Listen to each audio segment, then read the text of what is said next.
Level 1. The Lookout. You're 13. You live in a comuna in the hills above Medellin, and you have one job: watch the road.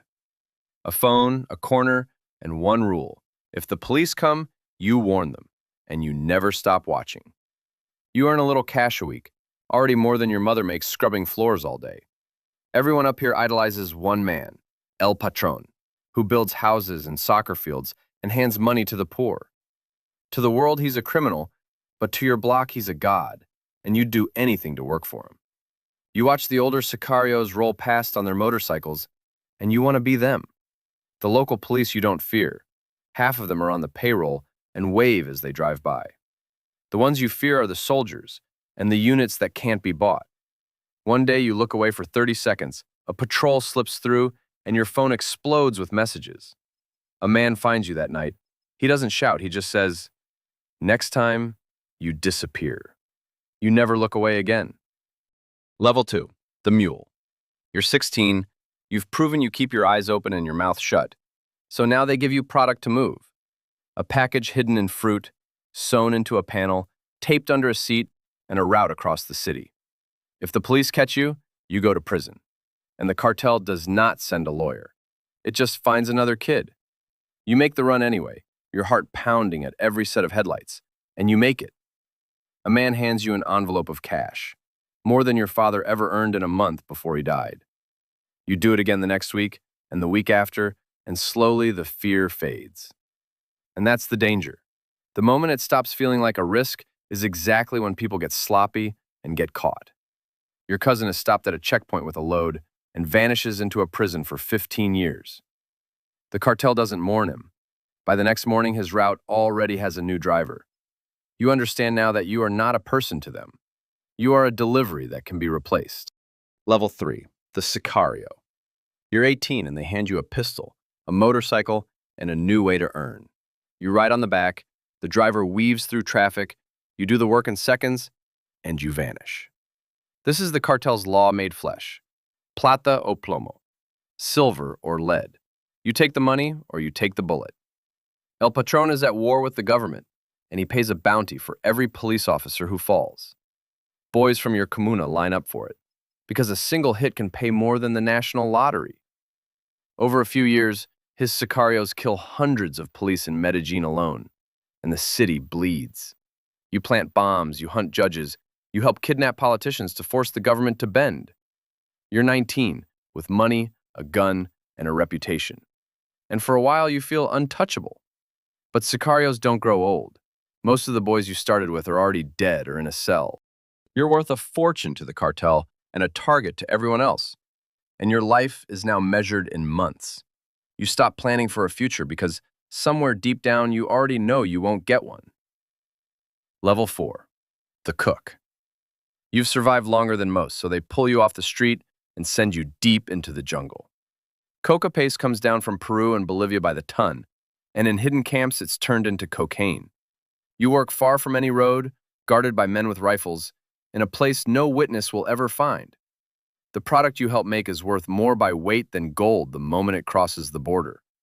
The cartel ships 15 tons a day and supplies up to 80% of all the cocaine in America.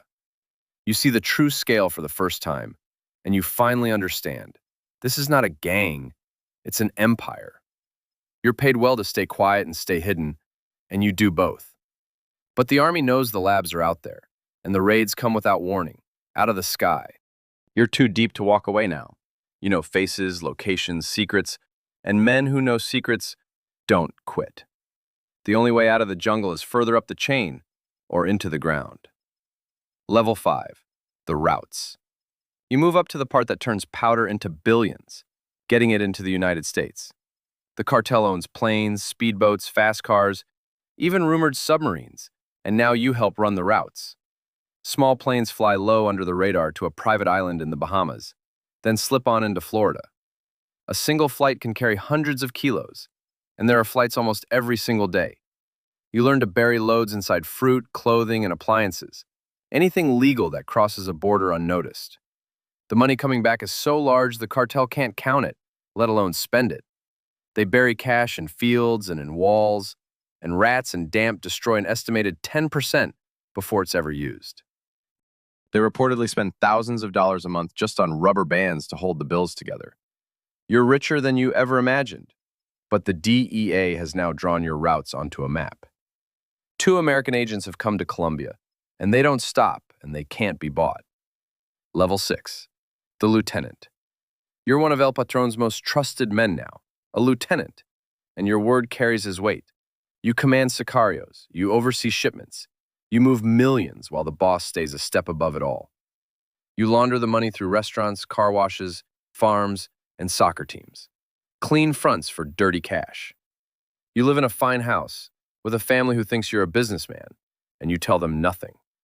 You meet only in safe houses, you speak in code, and you assume every phone you touch is tapped. You're fighting on 3 fronts: the government, rival cartels, and ambitious men inside your own organization. The boss is growing paranoid, and his paranoia is the most dangerous weather in your entire world. He has men killed on suspicion alone. Better a dead innocent, he reasons, than a living traitor. 2 of his closest lieutenants are murdered over a pile of buried money that no one had even stolen. You sleep 4 hours a night, and you trust no one completely. Not even the men you came up with. You have everything money can buy, and you can feel the walls beginning to close. Level 7, El Patron. You're at the very top now, the king of cocaine, and the whole empire answers to you. You're worth $30 billion, and you've been on the Forbes billionaire list 7 years running. Your cartel earns hundreds of millions of dollars a week, and you control most of the cocaine on Earth. You ran for Congress and won, and you built homes for the poor so they would love you and hide you. When the government pushed extradition, you answered with bombs, and the country learned your law. Plata o plomo. Every judge, every officer, every politician takes the silver or takes the lead. You bring down a passenger plane, you kill a man poised to be president. You make an entire nation flinch. You force the state into a deal. 5 years in a prison you design and run yourself, on your own mountain. But you can't attend your daughter's party, and you can't visit your mother's grave. Snipers might be waiting. You have everything you could ever want and nothing you actually need, in a golden cage you built yourself. And the most powerful man in the country is also the most hunted man on Earth. Level 8, the rooftop. It starts to unravel the day you murder 2 of your own lieutenants inside your own prison. The whole country is humiliated, and when they try to move you to a real cell, you simply walk out the back. Now you're a fugitive, and everyone on Earth is hunting you at once. A special police unit, the Search Block, chases you from house to house with American agents at their side. A shadow group called Los Pepes turns your own tactics against you, killing your men and your family. You put a bounty on the agents, but the bounty on you is bigger, and the people you trust begin to flip. You move every few days, you burn your phones, you've changed your face, and your own children barely know you. You make one mistake, a phone call held a few seconds too long, and they trace it to a quiet house in Medellin. On December 2nd, 1993, one day after your birthday, they corner you on the roof. You run across the tiles in your socks, and it ends right there, in the city that made you. The richest criminal in history dies barefoot, on a rooftop, alone. Level 9, the successor. But the empire doesn't die on that roof because the world still wants what it was selling. Within a year, your rivals in Cali are crowned the new kings of cocaine. Then they fall too, and the trade splinters into 100 smaller offices and crews. The planes keep flying, the labs keep cooking, the money keeps moving, and the bodies keep piling up. You were the king of cocaine, the man who made a whole nation tremble. Now you're a legend, a face on a t-shirt, a ghost story parents tell to frighten their children. This is what happens when you believe you're untouchable, when the empire grows bigger than the man. But somewhere right now, up in a comuna above Medellin, a 13-year-old sits on a corner. He has a phone, one job, and a God he wants to serve, watching the road and waiting for his chance. And the cycle begins again.